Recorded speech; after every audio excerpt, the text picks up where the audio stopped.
Bueno, buenos días de nuevo a todos, a la segunda conferencia del 22º ciclo de conferencias de la Facultad de Ciencias. Muchas gracias a todos por asistir, como siempre. Recordad que luego, chicos, tenéis el código QR para lo de la asistencia ahí detrás, ¿vale?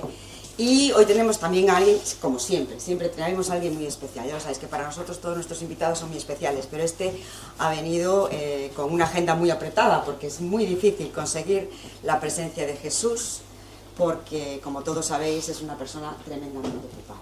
Todos lo conocéis, no necesita mucha presentación, pero para la gente joven, por si acaso, yo voy a hacer una breve. Y para que no se me olvide nada, empiezo.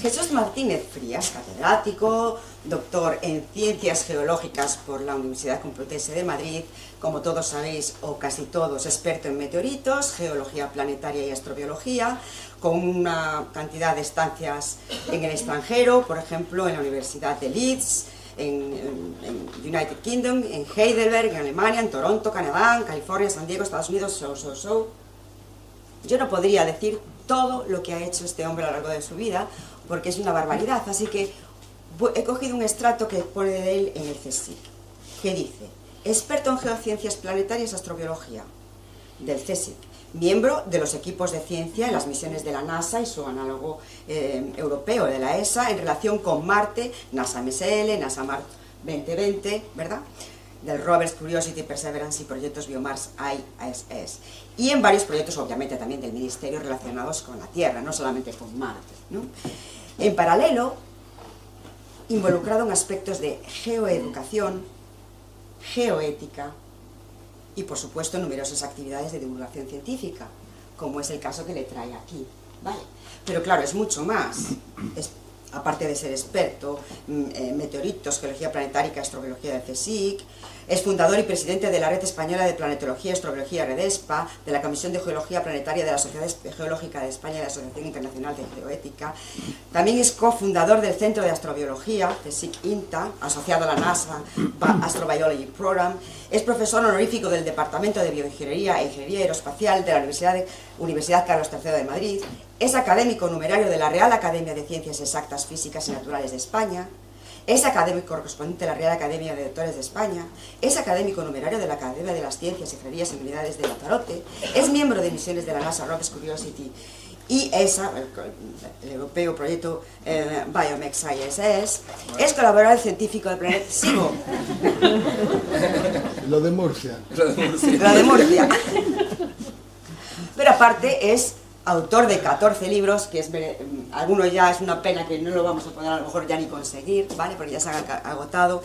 Tiene 400 publicaciones, de las cuales más de 170 pues, son de la categoría de Nature, de Science, etc. Y ha recibido numerosas distinciones. 4 galardones de premios de la NASA, 8 de la ESA, bueno, es una barbaridad. No los puedo enumerar porque no da tiempo. De hecho, recientemente, en abril del 25, este mismo año, se aprueba su nombramiento como geólogo de honor del Ilustre Colegio Oficial de Geólogos de España. Hace julio del 25, nombrado miembro Consejo Asesor de Geociencias del Geoparque Mundial UNESCO de Lanzarote y Archipiélago Chiniño.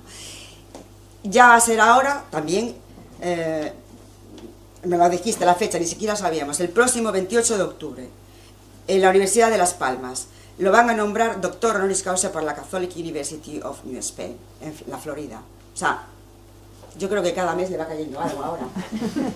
Ya es así. Dinero. Menos dinero. Por lo tanto, nació un 3 de octubre, de no sé qué año, pero yo sé dónde nació, en Venus. ¿Por qué?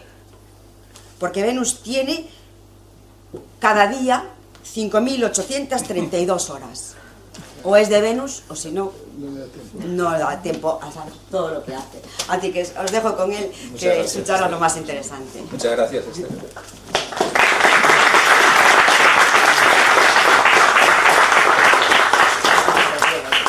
Bueno, muchas gracias. Antes de nada tengo que dar las gracias al señor decano, gracias, y a todo su equipo, a Esther, a todo el equipo de Canal y a todos los que han tenido algo que ver con mi invitación para volver aquí, porque estuve hace unos años hablando de la conexión entre meteoritos y Marte, y ahora vamos a hablar ya directamente sobre lo que estamos haciendo en Marte, donde ya llevo trabajando desde el 2004, son 21 años trabajando en colaboración con las misiones de los rovers Curiosity y Perseverance.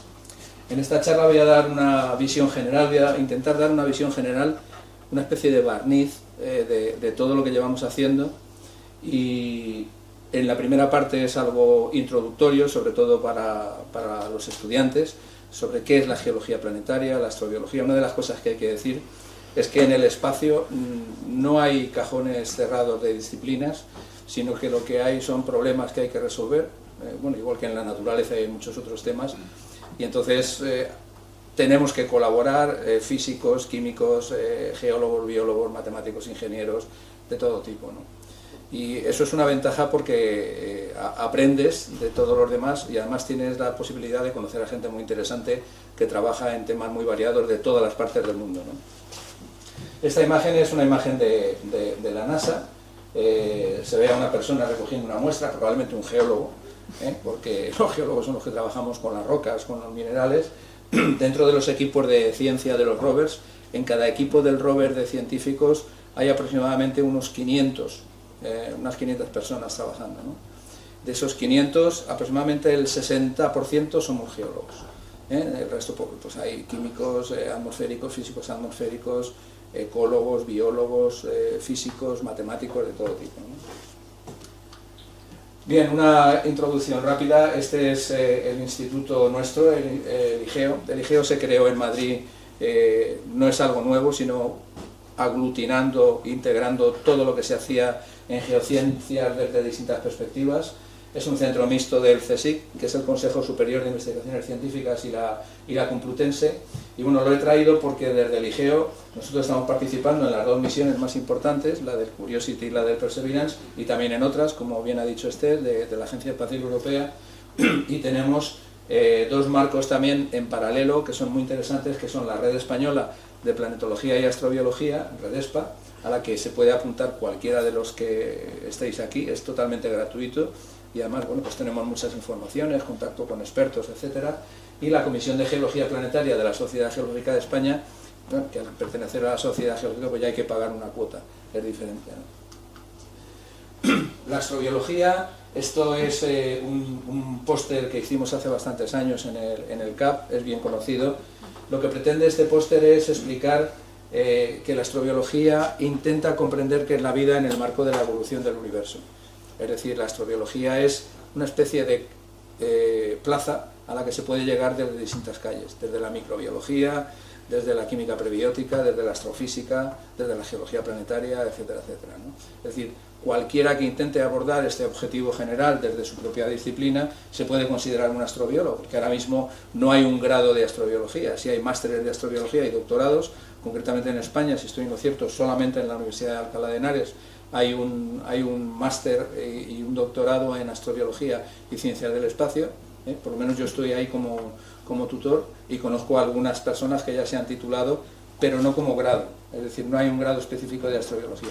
Tampoco pasa nada, porque se puede llegar desde cualquier disciplina, como digo. Y lo que pretende aquí es, tenemos el Big Bang, la formación de las nebulosas, las galaxias, la creación de los discos iniciales, que son los protosistemas de los sistemas solares, la formación de moléculas orgánicas, el desarrollo y la evolución de planetas, y luego ya la coevolución biológica y geológica de la vida, hasta llegar al momento actual, representado por esa persona que está intentando saber si ese proceso ha podido ocurrir de manera científica en otros lugares del universo. En el discurso de ingreso de la Real Academia comenté que solamente, o sea, nosotros estamos no solo empezando, sino casi ni eso, ¿no? Para que se hagan ustedes, para que os hagáis una idea, solamente en nuestra galaxia podría existir 1 trillón de planetas. 1 trillón de planetas, solo en nuestra galaxia. Y en el universo conocido se estima que puede haber alrededor de 200.000 millones de galaxias. Es decir, que el cosmos es inmenso, ¿no? Entonces yo creo que lo primero que tenemos que decir es que, bueno, ser modestos, ser humildes en este sentido, porque todavía no hemos llegado físicamente a otro planeta. Hemos llegado a Marte o a otros objetos de manera robótica, incluso a Plutón, incluso hay una sonda que ya ha salido de lo que son los límites del sistema solar, pero hemos llegado solo a la Luna, todavía no hemos sido capaces de ser una especie interplanetaria. Lo seremos, probablemente los jóvenes que están aquí o el niño que está aquí, pues será la primera generación interplanetaria, es decir, los primeros que han conseguido salir de nuestro planeta y llegar a otro. Y además esto es un recorrido vital y un éxito de la evolución, porque la evolución, hoy hemos estado hablando de cuándo empezó la vida, vamos a poner que empezó hace 3.500, 3.800 millones de años, siendo muy generosos, y la vida no ha dejado de expandirse. Empezó con el famoso LUCA, probablemente en el fondo de los mares y los océanos, empezó a extenderse hacia los continentes, de los continentes se extendió a la atmósfera, pero no ha sido hasta hace apenas 60 años, hace muy poco tiempo, con Yuri Gagarin, que fue el primero que salió al espacio, que la vida está saliendo de la Tierra. O sea, está extendiéndose más allá de nuestro planeta. Entonces nosotros no somos conscientes, pero estamos viviendo un momento muy importante en lo que es el tránsito de la vida hacia otro contexto. Porque en el futuro nos iremos estableciendo, costará, pero nos iremos estableciendo en las primeras bases lunares que ya se están proponiendo en el polo sur de la Luna, concretamente cerca del cráter Shackleton, ya en la cuenca de impacto de Aitken, ahí parece que se va a implantar la primera base lunar y posiblemente también para Marte. Entonces la astrobiología lo que pretende es explicar este contexto. Rápidamente, estas son las preguntas de lo que se llama el NAI, el NASA Astrobiology Institute Roadmap, en la hoja de ruta de la NASA, y básicamente nos podemos fijar en las tres preguntas principales, es cómo empezó y se desarrolló la vida, si existe vida en algún lugar del universo y cuál es el futuro de la vida en la Tierra y más allá.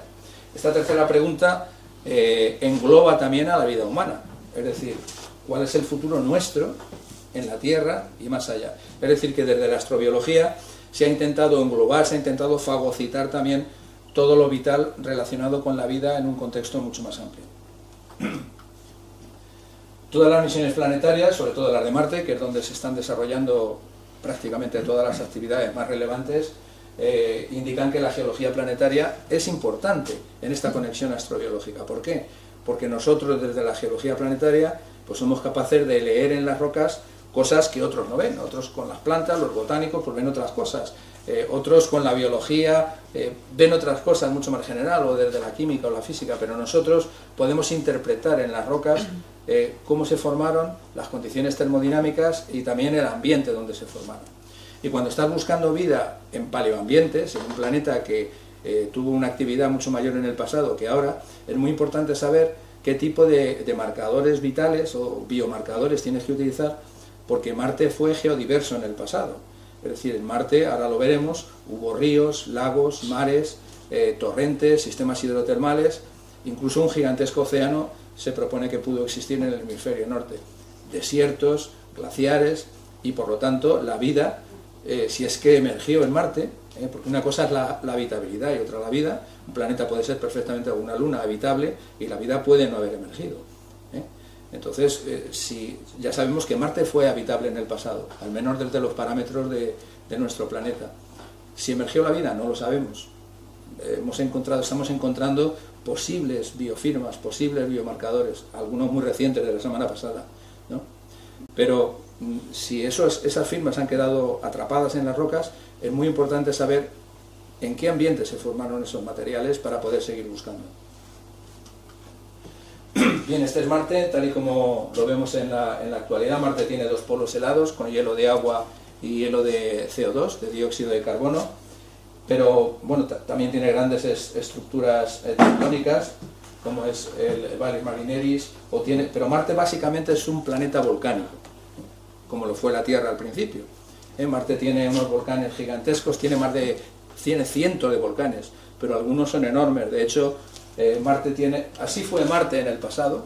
Todos los modelos indican que tuvo un pasado muy parecido al de la Tierra, con un sistema hidrológico e hidrogeológico, con actividad geológica, con geodinámica, con campo magnético, con una atmósfera muy diferente, y por lo tanto, pues Marte también nos permite comprender qué es lo que podría pasar en el futuro en nuestro propio planeta. Es decir, lo que vemos que ha pasado en Marte en esa transición desde un planeta vivo desde el punto de vista geodinámico a un planeta mucho más inerte, también puede ocurrir, y de hecho ocurrirá en la Tierra, pero dentro de, afortunadamente, miles de millones de años, ¿no?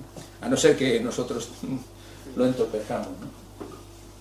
Para trabajar en geología planetaria y astrobiología en Marte se hace sustentándonos en 4 grandes pilares. A través de los meteoritos de Marte, que nos proporcionan una información única sobre el planeta rojo. De hecho, hay cosas que se han descubierto en los meteoritos antes de descubrirse después en las misiones planetarias. Hasta el momento hay clasificados unos 380 ejemplares de meteoritos marcianos. Es fácil reconocerlos cuando ya sabemos cómo son las rocas marcianas y qué características isotópicas fundamentalmente tienen y geoquímicas. Igual que podemos diferenciar las rocas de los meteoritos, también podemos diferenciar si esos meteoritos son lunares o son marcianos. Hasta el momento, aunque hay una hipótesis de un posible ejemplar procedente de Mercurio, no está aceptado todavía por la comunidad científica. Los meteoritos marcianos se clasifican en 3 grandes grupos, que son la Shergotita, la Anaclita y la Chasignita. La Shergotita, que cayó en Shergoti en la India, la Anaclita, que cayó en Nakla en Egipto, y la Chasignita, que cayó en Chasigny en Francia. Dentro de estos 3 grupos, lo que llaman los SNICS, así que parece un equipo de baloncesto, los SNICS, pues dentro de este grupo se clasifican todos los meteoritos marcianos conocidos. Luego hay otro que es el ALH 84001, que corresponde a otro grupo específico, que es un meteorito que se encontró en la Antártida, en la zona de Allan Hills, en el año 84, y el 001 es porque fue el primero que se catalogó cuando llegó al laboratorio.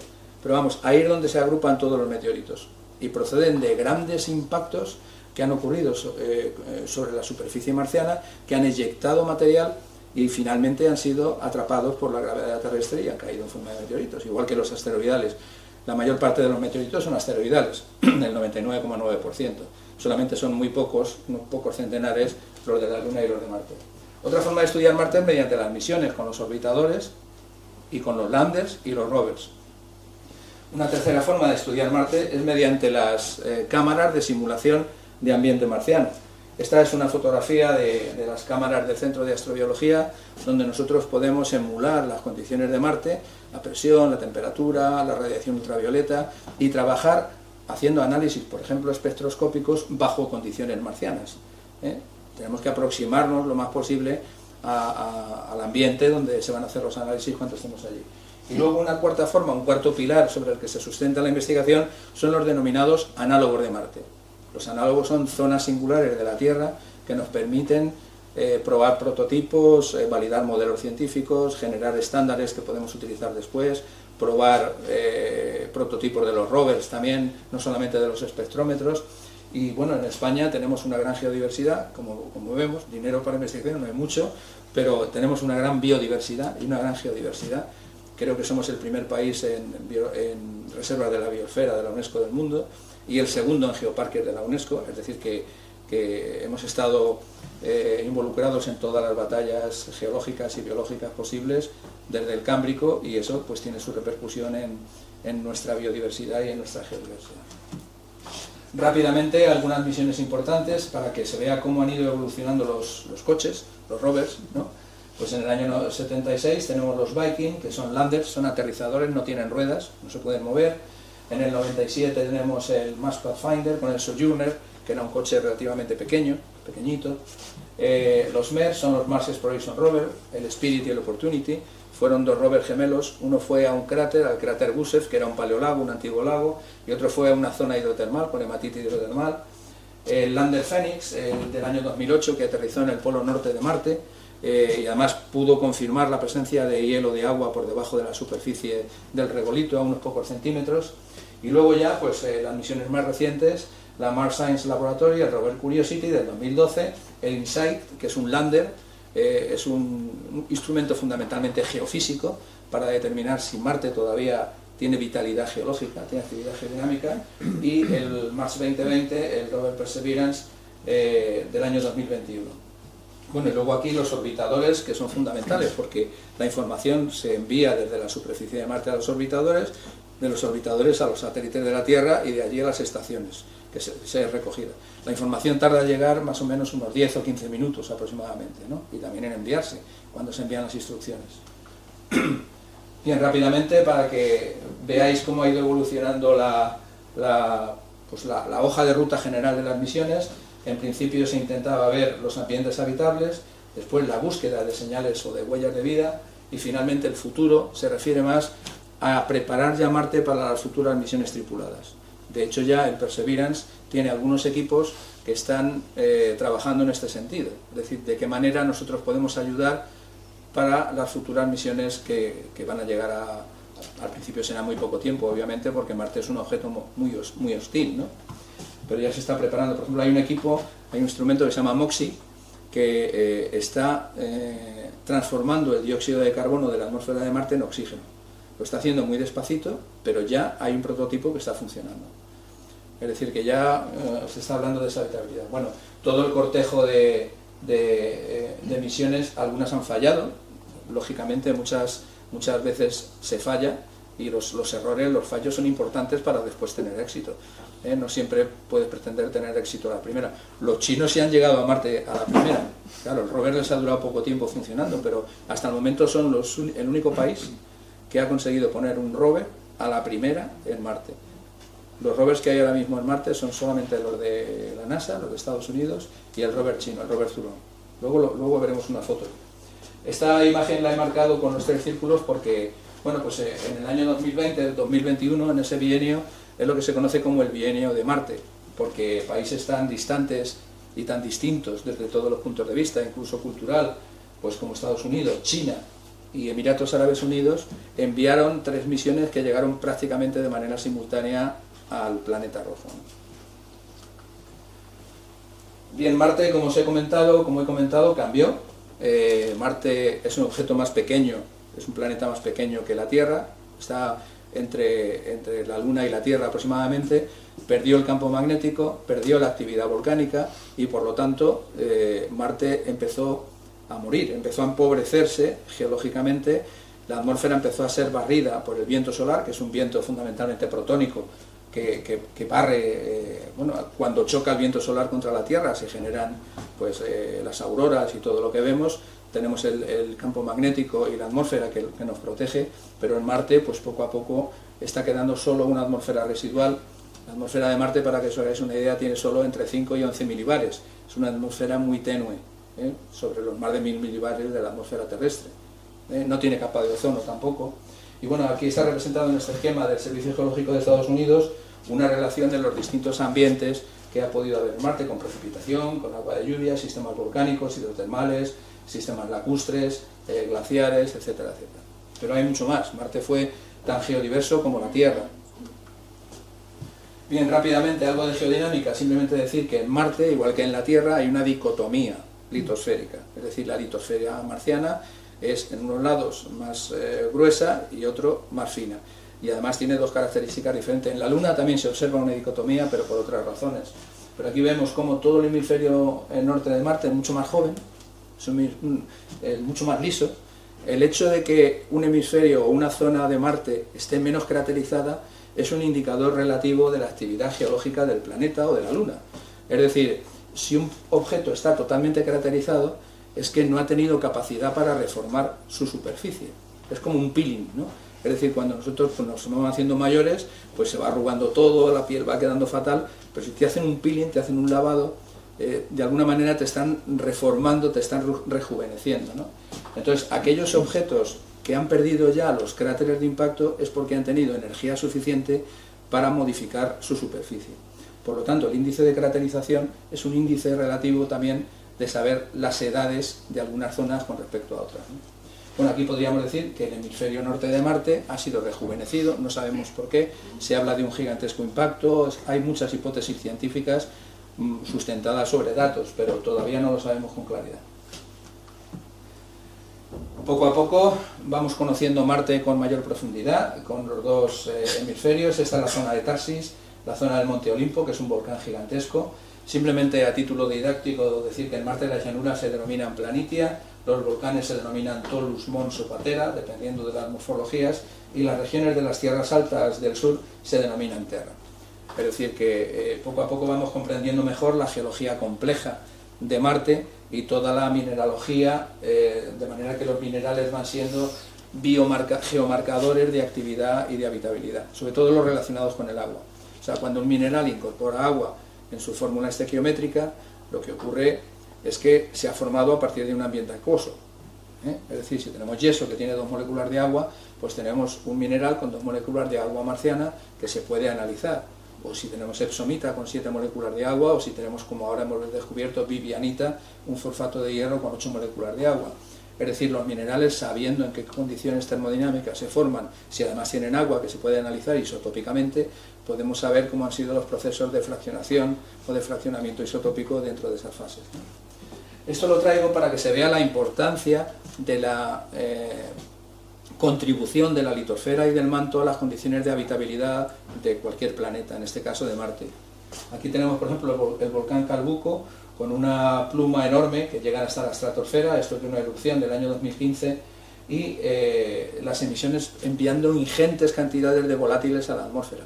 Es decir, que si Marte fue un planeta con muchos volcanes que estuvieron activos, ese vulcanismo tuvo que influir en el enriquecimiento en determinados volátiles, entre ellos vapor de agua, también CO2 en la atmósfera, y modificar también las condiciones de habitabilidad con respecto a las condiciones que vemos ahora en las que Marte está muerto ya, no tiene actividad volcánica. Para que os hagáis una idea, os he traído la envergadura del monte Olimpo, del Olympus Mons, superponiéndolo sobre la península ibérica. Es un volcán de más de 22 kilómetros de alto y cerca de 500 kilómetros de base. Para que veáis una idea, imaginaos este volcán emitiendo enormes cantidades de volátiles a la atmósfera, ¿no? Y además muchos otros, ¿no? Es un volcán que se llama en escudo. Los volcanes en escudo se llaman así porque tienen la forma del escudo de un guerrero, tienen muy poca pendiente, ¿no? Bien, y ahora ya rápidamente vamos a ir un poco más en detalle, pasando esta primera parte introductoria. Este es el rover Curiosity. Yo me incorporé en el año 2004 a esta misión a través de uno de los sensores, siendo geólogo, el GTS, el Ground Temperature Sensor, el sensor de temperatura del suelo de la estación REMS. España es una potencia meteorológica y ambiental en Marte. Nosotros estamos llevando desde el Centro de Astrobiología las estaciones meteorológicas, liderándolo a nivel internacional, y también participando en otros instrumentos. Para que veáis la escala, no sé si veis detrás, hay un hombre, hay una persona, para que veáis el tamaño, que no es un cochecito, sino que es un señor coche. Este pesa 900 kilos y lleva 80 kilos de instrumentos científicos miniaturizados, pues que son realmente ingenios, ¿no? Auténticos ingenios, pues equipos que normalmente pesaban a veces 50 o 100 kilos, pues los tienes que reducir a 5 kilogramos, ¿no? Enviar material al espacio es extremadamente caro, y luego esta miniaturización pues también supone todo un avance tecnológico en nanotecnología que repercute en muchos ámbitos, desde medicina, medio ambiente y en muchas disciplinas. Este es el rover, se llaman rover geólogos, lo llaman así. Están sucios en el campo, como lo lógico. En este caso es un selfie que se hizo del rover Curiosity con las 20 y pico cámaras que lleva, y luego se compone y se genera esta imagen. Y bueno, es una foto real sobre Marte. No sé si se ve bien, pero ahí abajo a la izquierda hay un pequeño orificio de uno de los pequeños mini sondeos que se hace, porque solamente tenemos una herramienta de ablación, no tenemos un perforador como llevará ExoMars, que va a poder llegar hasta 3 metros. Esto perfora solamente lo que se llama el RAT, el Rover Abrasion Tool, una herramienta de abrasión. Luego veremos algunos. Aquí he traído algunos para que veáis cómo poco a poco vamos haciendo agujeritos en Marte y vamos viendo cuál es su composición química, su composición mineralógica, cómo varía los colores por los procesos de oxidación, reducción. En superficie Marte es más rojo, pero cuando ya profundizas un poquito, aunque sea unos pocos centímetros, ya se ve que no lo es. Aquí no sé si se ve bien, hay una pequeña vena, un filoncillo de color más claro, lo veis a la derecha. Eso es un pequeño filón de sulfato de calcio. Es muy interesante porque un filón no es más que una fractura por la que ha circulado el agua y ha precipitado luego pues lo que llevaba el agua, ¿no? Entonces es una zona de habitabilidad muy interesante, es una zona donde ha habido agua en el pasado y donde nosotros tenemos que intentar ver si asociada o a ese sistema acuoso ha podido haber algún tipo de microorganismo. Bueno, esto es del LIPS que lleva, es un instrumento láser que nos permite analizar la composición química, y bueno, esto es un GIF animado que va explicando cómo se hacen los análisis. Marte, esto, bueno, lo siento, pero esto es algo solo petrológico y geoquímico. Marte se supone que era un planeta que no había tenido prácticamente evolución, como la Luna, pues no tenía actividad petrogenética ni geológica, y por lo tanto nos imaginábamos que Marte era solo basáltico, fundamentalmente basáltico. Sin embargo, vemos que en Marte ha habido una evolución enorme, es decir, en Marte tenemos dacitas, riolitas, andesitas basálticas, es decir, que esa evolución tectomagmática que hubo en el Marte antiguo cuando estaba mucho más vivo, también produjo, desde el punto de vista geológico, una evolución petrológica y geoquímica de los materiales que han ido cambiando con el tiempo. Ya no voy a poner más de geología. Bien, y esta, bueno, la columna cronoestratigráfica de Marte es muy poco detallada con respecto a lo que conocemos en la Tierra, pero sí sabemos, porque desde el noaquiano hasta el amazoniense, pues ha habido una transición, hay un sistema muy general en el que ya sabemos qué es lo que ha ido ocurriendo, de manera muy general, pero tenemos un modelo y por qué Marte ha ido perdiendo todo el agua. Aquí traigo algunas zonas relacionadas con el agua que me parecen interesantes. El Paraná Valles, en Marte, que son sistemas lacustres y fluviales. Fijaos, aquí por ejemplo no hay agua, pero tenemos las huellas de erosión de ese agua en un sistema fluvial en los Sugavales, ¿no? A mí esta es una de las imágenes que me parecen más sorprendentes, ¿no?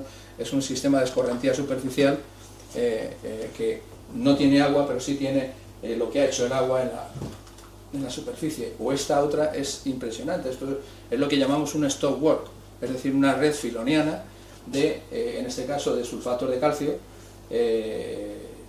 interesantísima. De hecho, es una de las muestras importantísimas que pensamos que puede ser desde el punto de vista astrobiológico más interesante, ¿no? La ciudad jardín. Bien, ya poco a poco vamos sabiendo la química, conociendo mejor la química y la mineralogía. Hay detectado el mar de ahora mismo cerca de 60 o 60 y pico minerales, unos con más rigurosidad que otras, pero estos son los minerales principales: olivinos, piroxenos, hematites y por supuesto también minerales relacionados también con las rocas sedimentarias, ¿no? Aparecen también sulfatos, aparecen cloruros, aparecen carbonatos. Los carbonatos se han descubierto más recientemente, pero también los hay, ¿no? Y ya vamos teniendo un pequeño mapa mineralógico de las condiciones de Marte, ¿no? Aquí tenemos algunas zonas con yeso, con minerales de la arcilla, con halogenuros, con cloruros, rocas ricas en sílice, con ópalo, por ejemplo. Esto es en la zona del cráter Gale, el cráter Gusev, perdón, carbonatos. Es decir, que poco a poco vamos comprendiendo, a partir de los minerales, esos ambientes en los que se formaron, ¿no? Bien, aquí tenemos otro, fijaos este mapa, como tenemos ya una reconstrucción con todos los minerales de la arcilla, los filosilicatos, las zonas de sílice, los cloruros, sulfatos, carbonatos, etc.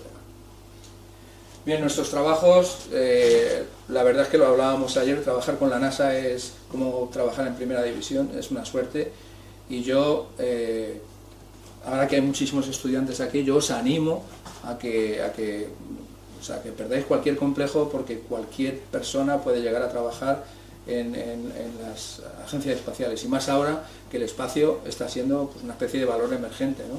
Entonces, si os gusta este tema, desde cualquier disciplina, da igual, desde la química, la física, la matemática, la ingeniería, la geología, lo que sea, ¿no? Pero el espacio va a ser otro sitio, incluso desde la medicina espacial, el derecho espacial. Ahora mismo el espacio es un sitio donde se están abriendo todas las disciplinas, nuestros trabajos han dado lugar a algunos estudios que han sido portada. Por ejemplo, nosotros hemos sido portada, no es fácil, ¿no? 3 veces en Science, Geology es una revista muy buena de la Sociedad Geológica de América, o Nature Geoscience, donde fuimos portada con el descubrimiento de agua líquida en la noche marciana. Y bueno, voy a traer dos nada más, o 3. El descubrimiento de agua líquida de manera transitoria en la noche marciana. Lo que vimos con el rover es que había una especie de ciclo diurno-nocturno del agua, de manera que por la noche ese vapor de agua muy tenue, porque la atmósfera de Marte sobre todo es más del 95% CO2, pero hay algo de vapor de agua, y ese vapor de agua es atrapado por los percloratos que hay en el regolito, que actúan como si fueran esponjas. Entonces se forma por debajo, solo tampoco, unos 5 o 6 centímetros por debajo de la superficie, un pequeño barrillo, lo cual es muy interesante en caso de que existiera vida actualmente en Marte. Es obvio que las posibilidades de habitabilidad son más importantes hace 3.000 o 4.000 millones de años, cuando Marte era como os he mostrado, pero no se descarta, aunque es especulativo, que pueda haber vida por debajo de la superficie, porque aquí sabemos que en la Tierra hay microorganismos que viven bajo la superficie, por lo tanto en Marte podría haberlo. Por eso la misión ExoMars va a ser muy importante, porque va a poder perforar y vamos a poder estudiar mucho más en detalle lo que hay por debajo de la superficie. Este es el otro trabajo que fue portada en Geology. Descubrimos unas estructuras, unas chimeneas de sedimentos fluidificados. Las dos de arriba son de Marte, las de abajo son unas que descubrimos en Almería, el sistema hidrotermal del Jaroso, y como veis pues son prácticamente idénticas, son muy parecidas, que nos indica que hubo un flujo, lo que se llama un flujo per ascensum, de fluidos que fluidificaron los sedimentos que en ese momento estaban allí, ¿no? Y generaron estas estructuras. Este es el módulo InSight, es un lander. InSight es el acrónimo de Exploration Using Seismic Investigation, Geodesy and Heat Transport, y básicamente es un equipo de exploración geofísica que lo que pretendía saber, o pretende saber porque todavía está funcionando, es si Marte está muerto del todo desde el punto de vista geológico. Esto es importante. Normalmente aquellos objetos, lunas y planetas que están vivos desde el punto de vista geológico, que tienen actividad, son los objetivos más favorables para que la vida haya emergido y haya diversificado. En un objeto inerte, donde no se cambia nada, no se modifica nada, no se crean, se destruyen y se modifican ambientes donde la vida puede emerger y probar distintas posibilidades. Por eso se está explorando sobre todo la búsqueda de vida en objetos que tienen vitalidad geológica frente a aquellos objetos que son mucho más inertes, ¿no? Bueno, esto es de hace un par de años, pero ya Marte se ha visto que no está del todo muerto, como se dice aquí, el que tuvo, retuvo, y Marte todavía tiene algo de actividad. Se habían detectado 174 terremotos en 10 meses, o martemotos, como se llaman, los Marsquakes, pero esto significa que hay algo todavía que se está moviendo en Marte. Probablemente hay movimientos de magma o de fracturas que están generando esos terremotos en superficie. Esta es de las otras misiones. No voy a hablar solo de la NASA, la misión Hope de Emiratos Árabes Unidos, que se insertó el 9 de febrero del 2021 y que nos envió esta foto maravillosa de los 3 volcanes de Tarsis. A la izquierda está el Monte Olimpo. O esta es la misión Tianwen-1 de China, que se insertó también en febrero del 2021 y que aterrizó en mayo del 2021. Aterrizó con una plataforma y luego bajó de la plataforma el pequeño rover. Esta es de las pocas imágenes que he conseguido del rover chino. El rover chino es un rover que todavía utiliza paneles solares, como los paneles que utilizaban las misiones antiguas de Marte. El rover Perseverance y el Curiosity ya utilizan una gran pila de plutonio, que por eso pueden trabajar y pueden vivir, tiene tanta duración, ¿no? Los paneles de los rovers antiguos marcianos se llenaban de polvo y Marte está mucho más lejos que la Tierra, y entonces dejaba de funcionar, ¿no? El propio viento solar a veces limpiaba el polvo de los paneles y el cochecito se ponía a funcionar de nuevo. Para evitar eso, Obama fue el que tuvo que hacer un statement, una declaración, para enviar, cuando envió el Curiosity, para decir que no iba a haber peligrosidad, mandar un cohete pues con una batería de plutonio enorme, ¿no? Y Perseverance sigue llevando también batería de plutonio. Este es el rover chino, para que veáis que no es pequeño tampoco, es un rover grande con la escala humana. Y estas son fotos originales del rover chino en la plataforma y bajando, discurriendo hacia la superficie de Marte.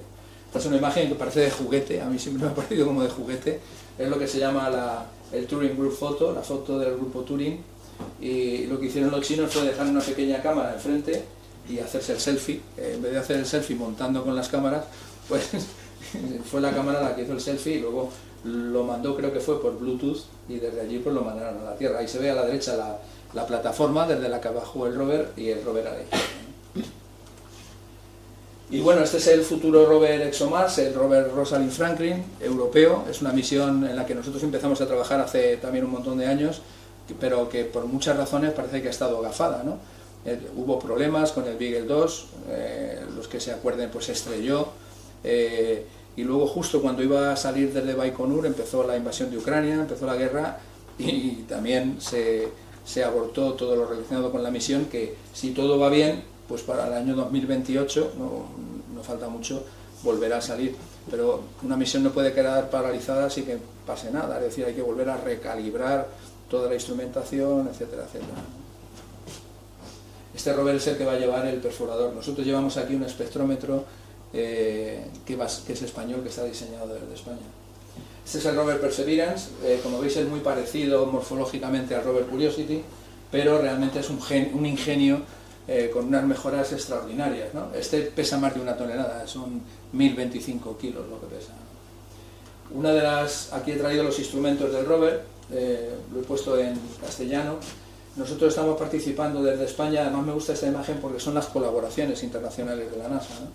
Estamos trabajando en los 2 instrumentos, MEDA, que está liderado por España, que es una estación ambiental parecida a REMS, y SuperCam, que es donde estamos colaborando nosotros desde el Instituto de Geociencias.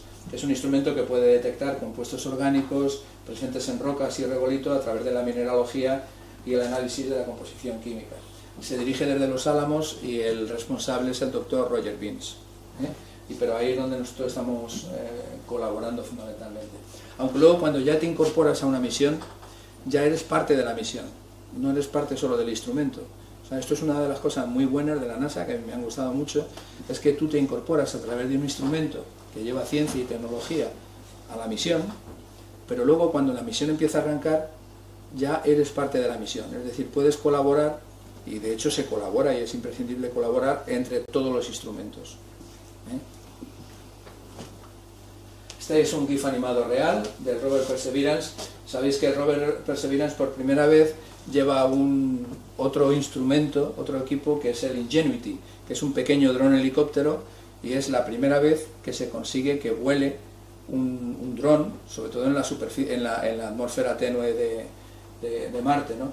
Estaba previsto prácticamente solo como si fuera una prueba experimental, que volara 5 veces y ha hecho 72 vuelos. Es una especie de ayudante para el geólogo, porque puede separarse unos cuantos cientos de metros para el rover geólogo y mandar información, fotografías, decir por allí mejor no vayas, vete por aquí, etcétera, etcétera, ¿no? Es como un ayudante, como un becario. Bueno, aquí hay un GIF animado que han hecho. La foto de arriba es una foto real, original de Ingenuity sobre la superficie de Marte. Ingenuity no lleva batería nuclear, bueno, lleva una batería de litio.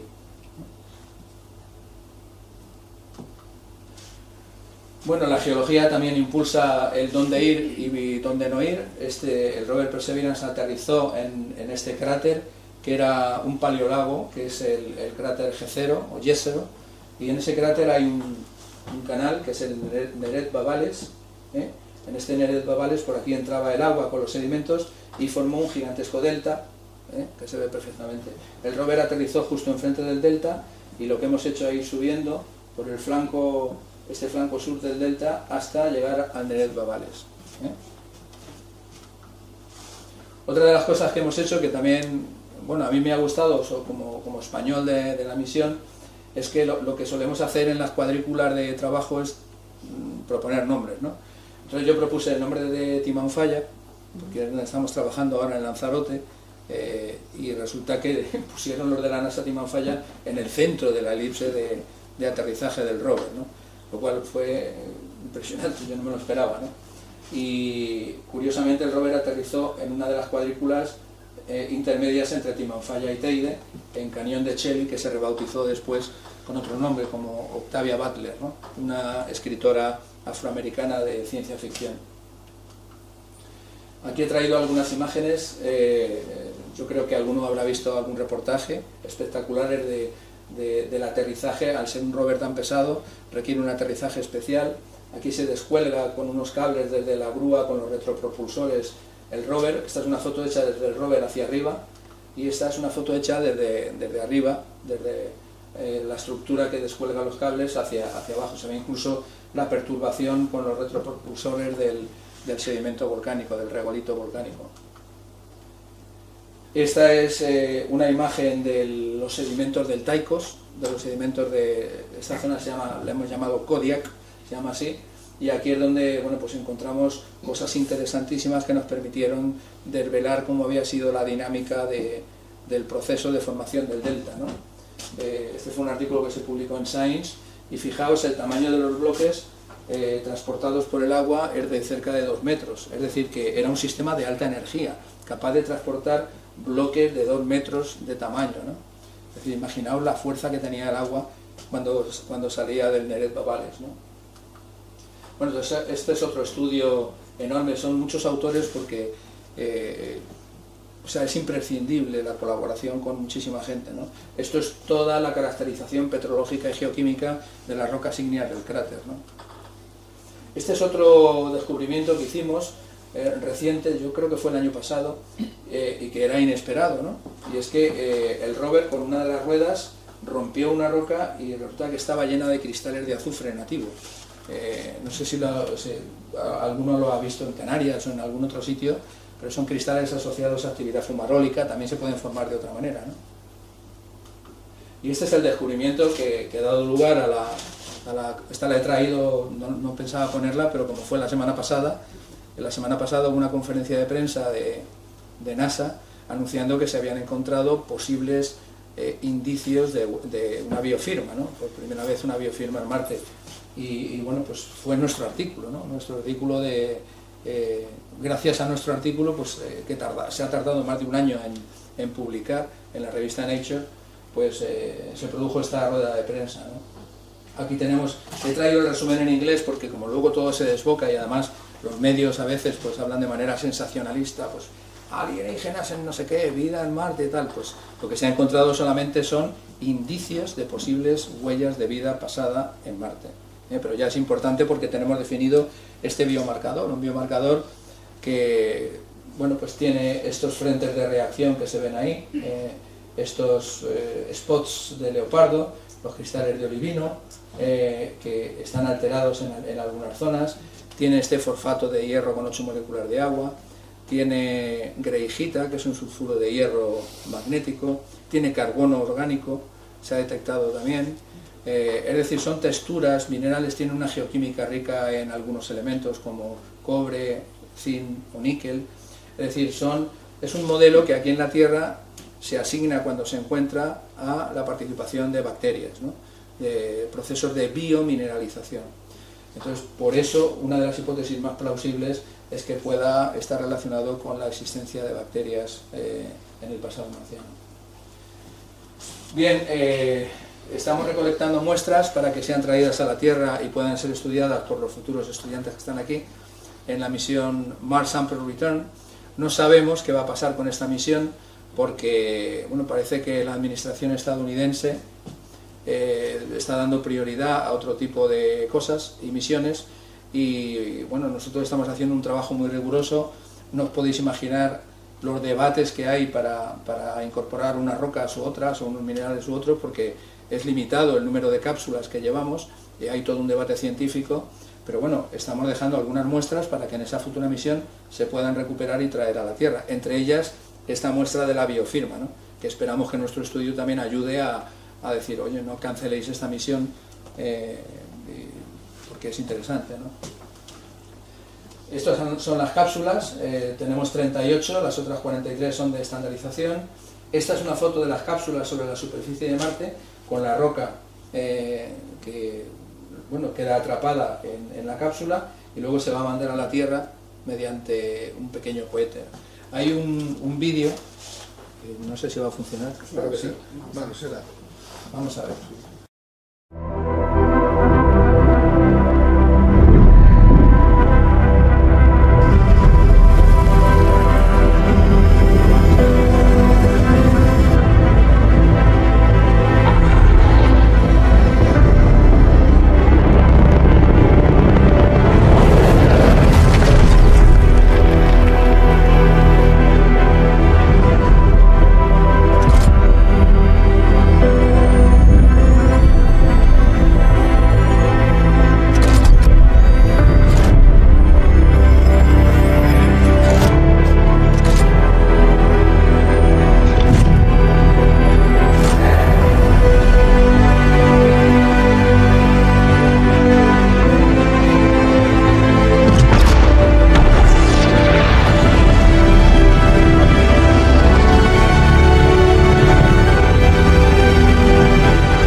decir que aquí en España tenemos varios sitios, desde Río Tinto, el Golfo de Cádiz, el sistema hidrotermal del Jaroso, Bujaraloz, es decir, tenemos muchas zonas, incluso aquí en Galicia algunas cuevas se han utilizado también como análogos para la investigación microbiológica de posibles bacterias existentes, pero la zona por excelencia donde estamos trabajando es en Lanzarote, en el Geoparque Mundial UNESCO de Lanzarote. Esta es una imagen desde el parque de Timanfaya, y además hemos conseguido, por primera vez ya desde el año 2016, existe un curso de la Agencia Espacial Europea de instrucción de astronautas. Pues a mí me cabe el honor de ser, hasta el momento, el único instructor de astronautas español de geología y de astrobiología. Por nosotros han pasado ya bastantes astronautas. Esto es de la primera edición, donde participó el señor Pedro Duque, antes de que fuera ministro, Luca Parmitano y Matías Maurer. Luca Parmitano es astronauta italiano y Matías es astronauta alemán. Pero ha habido un montón de ediciones posteriores, ¿no? Aquí, bueno, pues trabajamos en los tubos de lava, en los controles de tierra, es decir, trabajamos en un montón de sitios. Hemos desarrollado publicaciones que, por ejemplo, esta de la izquierda es totalmente gratuita, podéis acceder a la página del Geoparque y os podéis bajar el PDF, o libros sobre la importancia, o artículos en revistas. Ese último de la derecha, de Arte Astronáutica, donde se refleja toda la actividad de instrucción que hacemos en Lanzarote, que es una de las 3 zonas a nivel mundial que se han elegido para la instrucción, es decir, que también es un hito importante que desde el punto de vista educativo a alto nivel pues tengamos en España una zona, ¿no? Estas son bueno, pues algunas fotos de los astronautas que han hecho la instrucción con nosotros, ¿no? Hemos tenido 2 astronautas de la NASA, 2 astronautas de la JAXA, japoneses, y el resto de la Agencia Espacial Europea, ¿no? Y bueno, está prevista una futura misión a la Luna, de regreso a la Luna, seguramente lo habréis oído, la misión Artemisa.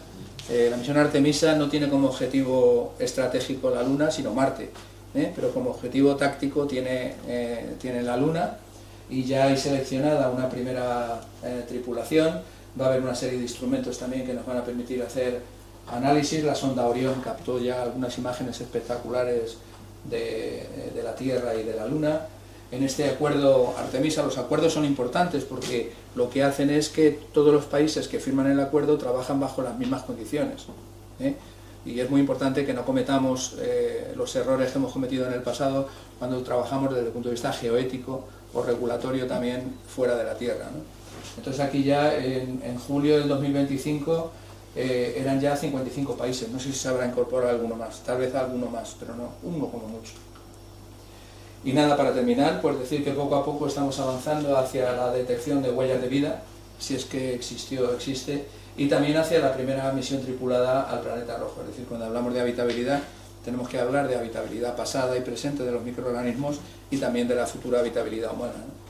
Y esto representa un primer e importante paso astrobiológico desde esta perspectiva en un camino que alcanzará nuevas metas. Muchas gracias.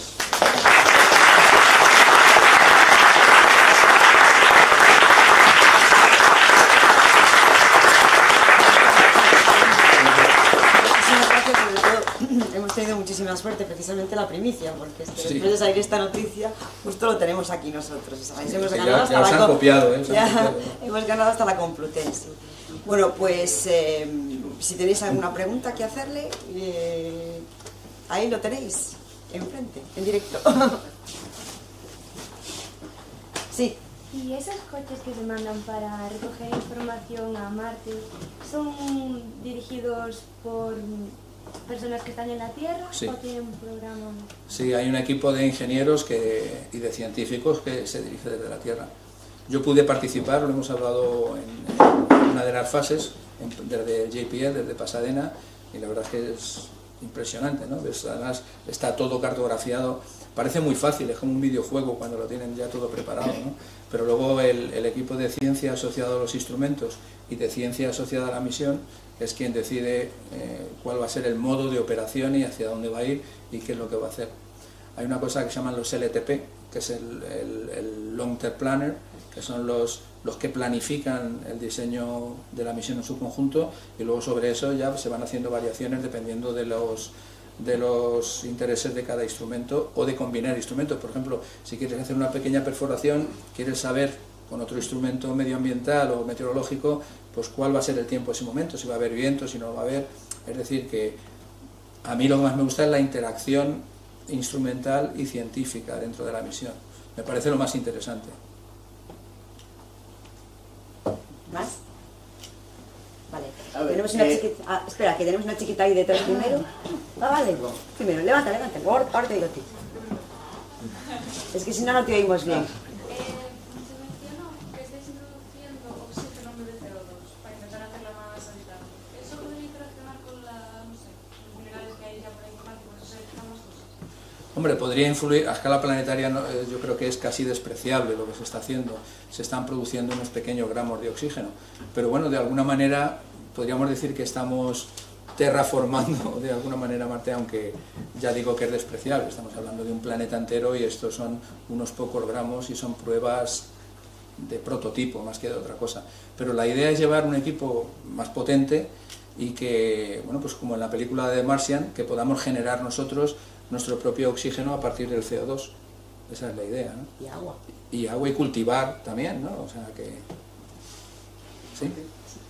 Okay, me gustaría conocer su opinión personal en cuanto a la posibilidad de vida, no solamente pasada, tomando en cuenta que aquí en nuestro planeta hemos visto microorganismos que sobreviven a altas presiones y temperaturas.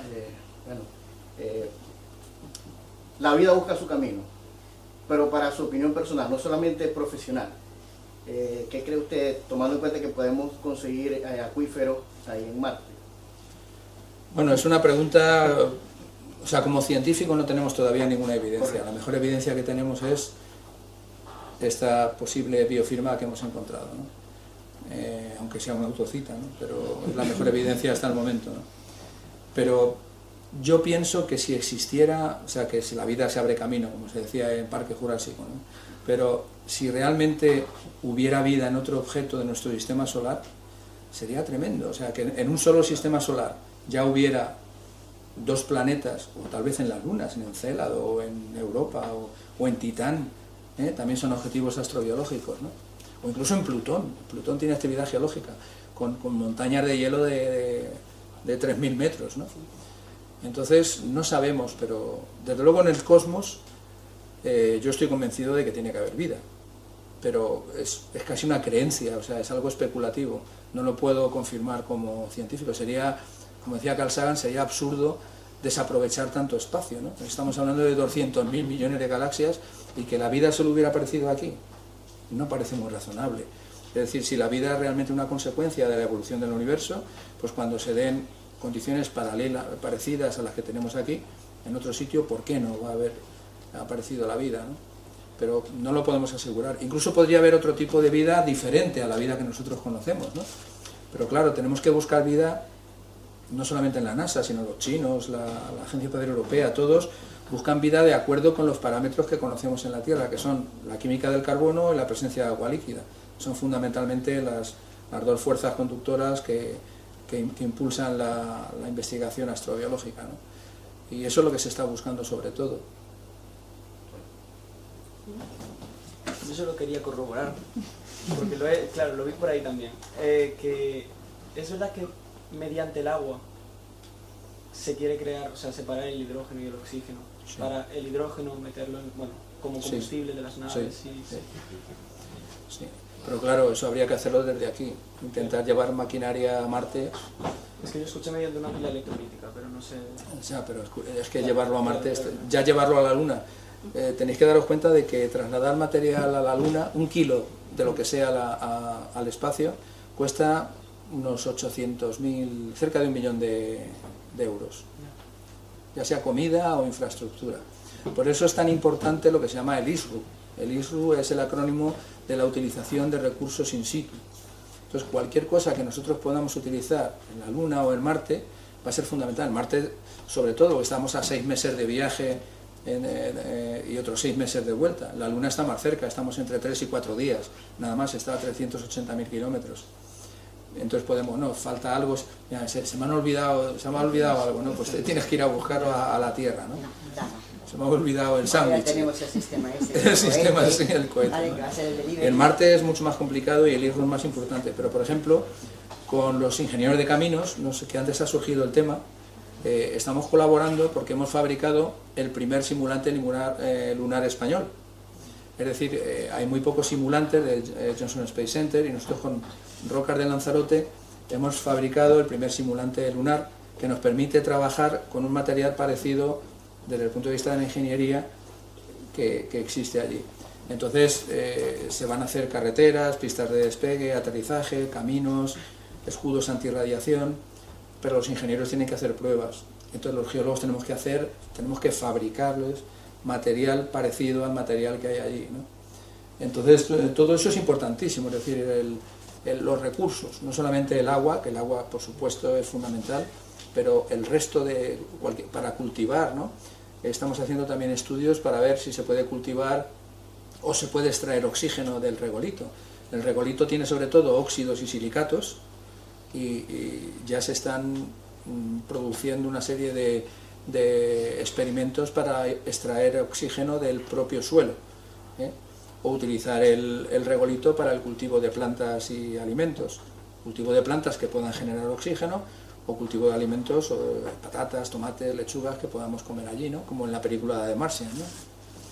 O sea que todo esto que parece ciencia ficción realmente es ya ciencia avanzada sobre lo que se está trabajando y se está poniendo bastante financiación. Y es un campo abierto, ya digo, que para todas las disciplinas. Sí. ¿Cuál es la interpretación que más le convence acerca de los resultados de los experimentos biológicos realizados en misiones pasadas, como en el caso de las Viking? Porque, bueno, he leído que hay bastante debate en torno a este tema, que se considera que son inconcluyentes, pero ¿cuál es su opinión? Bueno, esto es cierto, porque los Viking, incluso se dijo que el propio experimento de los Viking pudo haber matado a los microorganismos que hubiera allí, ¿no?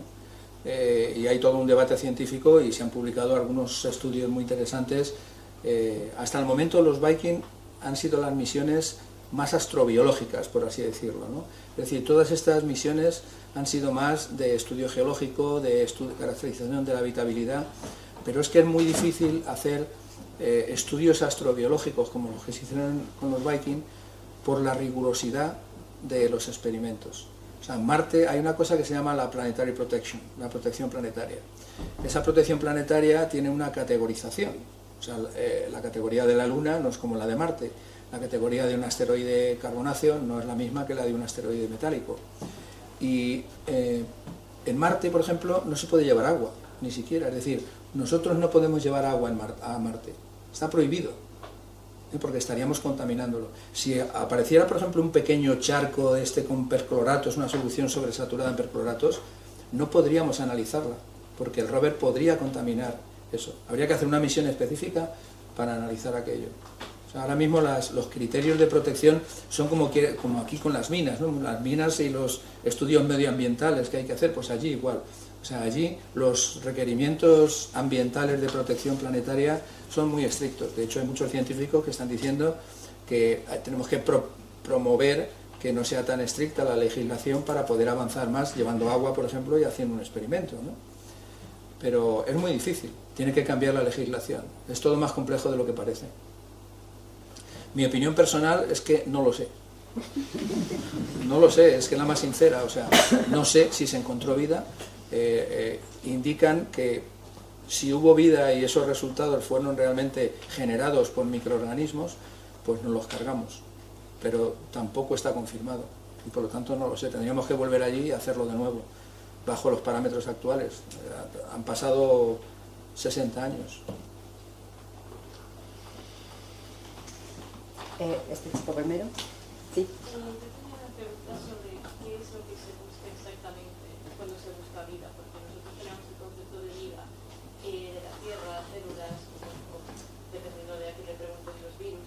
Pero yo mi pregunta era, cuando se busca en Marte, por ejemplo, ¿se piensa estrictamente en los procesos que sí que también vemos en la vida en la Tierra? ¿O se piensa que puede haber algún proceso más allá que no conozcamos, pero que tenga que tener un origen, digamos, que se podría considerar vida de alguna manera? Por ejemplo. Yo no lo sé, pero... Por eso es que tenemos que buscar vida. O sea, la vida aquí, solo tenemos un ejemplo de vida. Ojalá encontremos algún otro, ¿no? Yo soy el primer interesado, ¿no? Cuando muchas veces me dicen, es que no crees que puede... No, yo, desde el punto de vista científico, precisamente los que trabajamos en este tema, tenemos que ser especialmente rigurosos. Porque si no, o sea, es muy fácil teorizar o especular, eso es muy fácil, lo puede hacer cualquiera. Pero lo difícil es ser riguroso y abordarlo de manera científica, ¿no? Por eso es muy importante el concepto de biomarcador o biofirma. Antes el concepto, bueno, cuando hablo de vida hablo de toda la biodiversidad, porque hay millones de especies en la Tierra. Y los organismos extremófilos, los microorganismos extremófilos nos están enseñando, como hablábamos, de que hay organismos que son capaces de vivir bajo altas condiciones de radiación, sin oxígeno, con metano, con altas presiones, con bajas presiones, los tardígrados, que son unas máquinas que pueden vivir y bueno, pueden perder casi, quedarse solo con el 5% de agua en el cuerpo, los hipertermófilos, los de las chimeneas submarinas, los de las altas dosis de radiación ultravioleta, las altas dosis de radiación nuclear también. Es decir, la vida es mucho más robusta de lo que aparentemente podría parecer. Por eso, a partir del estudio de los extremófilos y de los ambientes, se está haciendo una especie de caracterización de los máximos, de los límites de la vida. Y de acuerdo con eso es lo que se está buscando, o sea, teniendo en cuenta pues, toda la explosión de biodiversidad que hay en la Tierra. Pero el concepto de biomarcador o biofirma es el que se está utilizando no solamente en Marte, sino hacia el exterior. El concepto de biomarcador lo definió el profesor Simoneit, que era un experto bioquímico, y lo que dijo es que un biomarcador tiene que ser de vida, no de habitabilidad, porque el agua es un marcador de habitabilidad, pero no de vida. Es decir, un planeta puede haber agua, pero la vida puede no haber emergido. Una firma isotópica pues es una firma química muy interesante, pero es un marcador de habitabilidad, no de vida. No te indica, porque puede generarse abióticamente, ¿no? Entonces Simoneit lo que dijo, que además yo estuve comiendo con él porque vino a dar una conferencia a Madrid, tiene que ser, de manera rigurosa, sería un compuesto orgánico que está relacionado con un organismo o con su actividad metabólica. Si no es eso, siendo riguroso no sería un biomarcador. Hace poco la NASA cambió y amplió el concepto de biofirma a biomarcador, haciéndolo más inclusivo, de manera que es cualquier textura característica como la que hemos visto, que tiene posibilidades o está relacionada con los procesos que la vida genera aquí en la Tierra, pues puede utilizarse como un biomarcador, como algo posible que merece la pena ser estudiado. Entonces se ha abierto mucho más el abanico, lo otro era mucho más restringido. En los meteoritos, hablábamos antes, en los meteoritos aparecen aminoácidos, aparecen ureas, purinas, incluso se han descubierto en las condritas carbonáceas o en el asteroide Venus recientemente se han descubierto las bases nitrogenadas, ¿no? Las nucleobases, ¿no? Que son los ladrillos fundamentales del ADN y del ARN, ¿no? Pero no se ha descubierto vida como tal todavía, ¿no? Y por eso la panspermia todavía no está confirmada. Está confirmada lo que se llama la panspermia molecular. Es decir, las moléculas sí se están siendo transportadas de un sitio a otro, pero la vida como tal, hasta el momento no hay ningún ejemplo de vida que se haya encontrado en... Aunque no descartamos, yo eso se lo preguntaba a algunos jefes de misión, no se descarta que nosotros hayamos podido contaminar. Contaminar la Luna, aunque la vida puede no avanzar, porque no tiene condiciones, o contaminar Marte. No se descarta, a pesar de que cuando tú entras a un laboratorio, pues es como un quirófano. O sea, realmente tiene unas condiciones extraordinarias de seguridad, ¿no? Pero yo no descarto que aquí, como la vida lo impregna absolutamente todo, pues que en algún pequeño sensor, en algún cable, en algún... pues haya quedado algún microorganismo, ¿no? Y puede haber llegado a Marte, ¿no? Otra cosa es que ya progrese o no progrese, ¿no? Pero no tenemos evidencias. No tenemos evidencias todavía. Esas son las dos formas de buscar la vida. Bueno, primero daros las gracias por organizar esto, porque yo como geólogo aquí a veces me siento un poco solo. Entonces está bien que hayan pensado en traer algo. Dando un poco más en materia, mi investigación es la paleoclimatología, entonces me gustaría saber si se hace algo de paleoclimatología en estas misiones, y ligado un poco con esto, ¿cómo decidís dónde mandar rover que sea, antes has hablado de un paleolago, sí, ¿no? Cerca de un delta, pues esas dos preguntas. Pues muchas gracias y me alegro de que haya más geólogos aquí también. Aunque yo me considero un geólogo bastante atípico, porque como estoy colaborando siempre con microbiólogos y con astrofísicos y cosas así, pues no soy un geólogo de los normales de aquí, ¿no?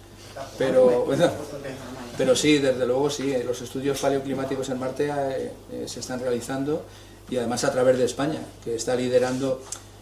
Se está haciendo una meteorología marciana, y a través del estudio de los minerales, incluso del hielo del Polo Norte, se está intentando hacer una paleoclimatología.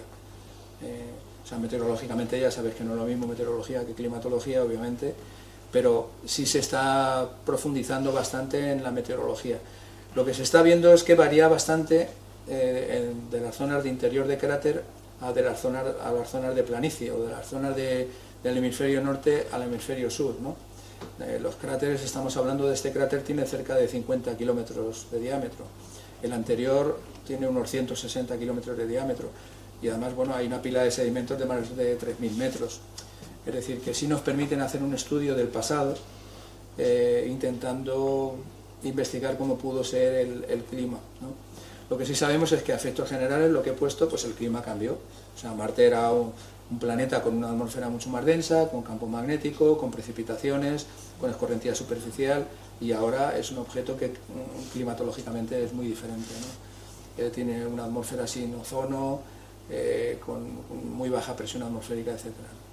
Y en cuanto a eso, sugiero hablar con mi colega, el doctor Jorge Pla, que es experto sobre todo en metano marciano, pero él ha trabajado bastante en la meteorología y en la atmósfera, ciencias atmosféricas, para no hablar de meteorología y climatología, ¿no?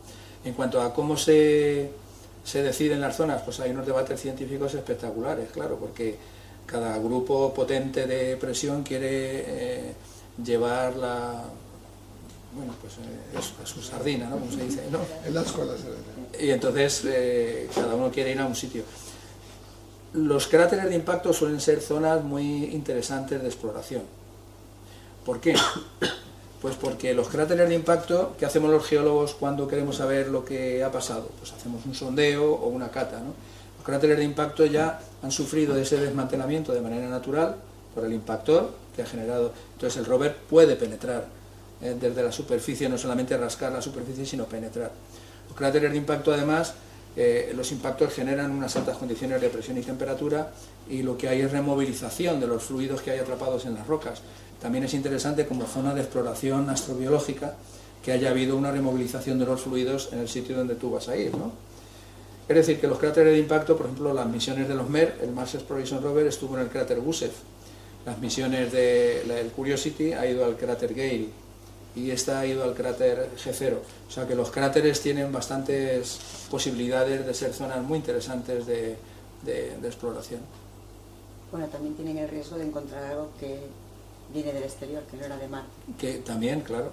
No, pero no es el riesgo, eso también es un... Bueno, claro, el riesgo. Es decir, que tienen más información. Sobre todo lo que se busca en las misiones es geodiversidad, o sea, geodiversidad de materiales y procesos. Si vas a un sitio muy monótono, prácticamente vas a tener muy poca información. Si vas a un sitio donde has tenido un volcán que se ha erosionado, con un río, que ha llovido, que no sé qué, entonces tienes mucha más información. Entonces, en cualquier sitio donde haya procesos más diversos, es un sitio muy interesante para la exploración. ¿Alguna pregunta más? Uy, dos. Uy, ¿cuántas? Madre mía. Vamos a empezar por aquí. Yo tengo dos. Antes dijiste que Marte era un planeta volcánico. ¿Podría en algún momento erupcionar algún volcán y por culpa de una erupción se podría haber perdido muestras de vida? Bueno, es una pregunta interesante. Parece que el volcanismo marciano acabó hace bastantes millones de años. Hay un trabajo reciente de Bob Craddock y de otros colegas donde hablan de posibles erupciones hace 20 millones de años. 20 millones de años a efectos geológicos no es nada. Estamos hablando de un planeta que tiene la misma edad que la Tierra, 4.500 y pico millones de años, ¿no? Marte estuvo activo durante al menos 1.000 millones de años, siendo conservadores, probablemente estuvo mucho más. Pero no se espera que haya ninguna erupción, al menos de acuerdo con los parámetros geodinámicos terrestres. Pero si tenemos que Marte está vivo geológicamente, como nos ha dicho Insight, y hay martemotos, pues quién sabe si el metabolismo, entre comillas, marciano desde el punto de vista geológico es diferente al terrestre. Podría haber una erupción no dentro de los parámetros temporales de escala terrestre, sino a lo mejor pues cada 20 millones de años o cada 30 millones de años, no como ahora en La Palma o en Canarias, que lo hay cada tal, ¿no? No lo sabemos. Todo parece indicar, la respuesta más seria es que no, que el volcanismo ya se ha perdido, que no lo va a haber, ¿no? Pero no lo sabemos, ¿no? Hay una pregunta para aquí, sí. Omitiendo la hallar vida, ¿cuál sería su mayor deseo, su mayor sueño de hallar allá en el planeta rojo? Bueno, hombre, algo se ha producido ya, después de muchos años de trabajo, que es encontrar hasta el momento la evidencia más interesante de una posible biofirma. Eso quién lo iba a esperar, ¿no? Por supuesto, encontrar vida en Marte, vida de verdad, o sea, no una huella que quede en las rocas atrapadas, sino encontrar alguna bacteria, yo qué sé, no sé. Sería algo importantísimo no solo para mí, sino yo creo que para toda la humanidad. O sea, encontrar vida fuera de la Tierra sería pues, un cambio de paradigma a nivel global, ¿no?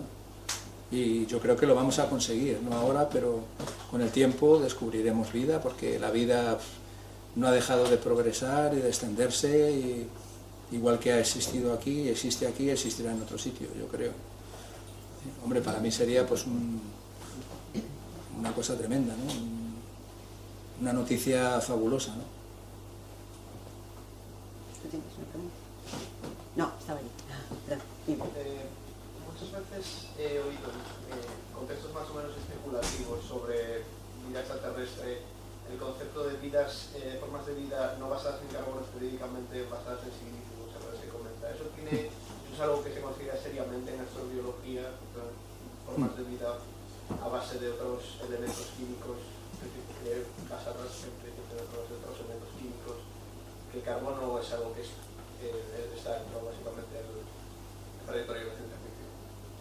Sí, esa es una pregunta muy interesante también, ¿no? No se descarta que pueda haber vida diferente, como ya he comentado, a la vida que tenemos en la Tierra, ¿no? En relación con el silicio y el carbono, tomando como modelo la Tierra, tomando la Tierra como un análogo planetario a nivel global, pues podríamos decir que el carbono ha ganado al silicio, ¿no? Es decir, que el carbono sabemos que puede polimerizar, puede hacer un montón de cosas. El silicio también polimeriza, ¿eh? Aquí los geólogos sabemos que el silicio forma silicatos, ¿no? Forma los nesosilicatos, los sorosilicatos, los inosilicatos, los filosilicatos y los tectosilicatos. Es decir, los silicatos también, el silicio también polimeriza desde el punto de vista químico o geoquímico. Ponlo en agua y a ver qué pasa. Entonces, claro, pero desde el punto de vista biológico de la vida, el carbono se lleva la palma, o sea, el carbono ha ganado. Entonces, si seguimos el modelo terrestre, por eso se está buscando la química del carbono y el agua líquida, ¿no? La polimerización y formación de estructuras complejas no es un criterio suficiente para que la vida pueda haberse generado en otro sitio. Pero no sé, o sea, tal vez en un planeta que esté a 50 años luz, bajo condiciones diferentes, pues los parámetros pueden ser diferentes también, ¿no? Hace poco se descubrió también la vida que podría existir en el lago Mono, ¿no? Relacionada con el arsénico. Es muy interesante, aunque ese descubrimiento parece que ha quedado descartado después, porque se ha generado vida, se ha generado materiales de manera biótica parecidas a esos, ¿no? Entonces todo parece indicar que el carbono de momento se lleva a la palma. Otra cosa es que la vida no esté basado en lo orgánico, y aquí ya iríamos a algo más de ciencia ficción, pero que podría pasar y que se trata con seriedad en los congresos de astrobiología. Es decir, nosotros ahora mismo somos una vida, nosotros cuando digo toda la vida de la Tierra, basada en lo orgánico, pero tal vez dentro de 50 millones de años, si es que no nos hemos autodestruido por la torpeza que tenemos como civilizaciones, ¿no? Pues probablemente pues haya miembros, es decir, haya partes del cuerpo que podamos sustituir y que no sean orgánicas, ¿no? Es decir, que la vida puede extenderse más en el tiempo si podemos hacer hay una película de Robin Williams que se llama el hombre bicentenario o algo así, donde él va siendo capaz de sustituir incluso los órganos internos por órganos que tienen una mayor duración y que no se deterioran como los orgánicos, ¿no? Entonces, ¿quién te dice que dentro de 5.000 o 500 millones de años no podemos ser diferentes? O una vida más energética. Aquí entraríamos ya en lo que es la ciencia ficción. Es decir, ahora en la nube podemos volcar un montón de cosas, ¿no? Se puede volcar, por ejemplo, la conciencia, ¿no? En una nube energética. Puede haber algún tipo de vida que no sea la vida orgánica. Aquí entramos ya en otro debate que no tiene nada que ver con lo de Marte, pero que se está evaluando científicamente. Yo creo que es positivo que se estén haciendo estas preguntas, ¿no? O sea, de alguna manera puede haber una vida energética que no sea una vida orgánica y que sea consciente.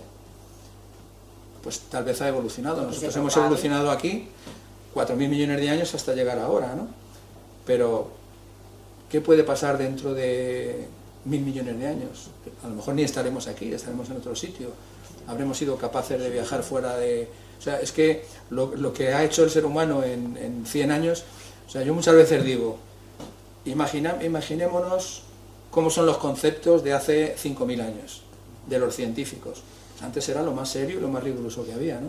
Ahora muchas veces nos reímos de cómo pensaban hace 5.000 años o 3.000 años. Pues probablemente dentro de 3.000 años pensarán lo mismo de nosotros. Ahora, fíjate, pensaban que tal, ¿no? Es decir, tenemos que ser más modestos y tener una mente abierta sin que se nos caiga el cerebro al suelo, como se dice, pero bueno, no renunciar a ese tipo de preguntas tampoco.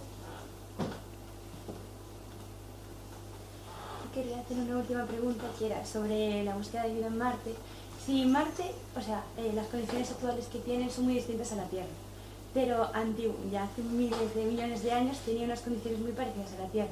¿Es posible encontrar algún fósil que fuera de vida pasada parecida a lo que tenemos ahora como en la Tierra? Si eran tantas condiciones tan parecidas como ahora, ¿por qué la vida no?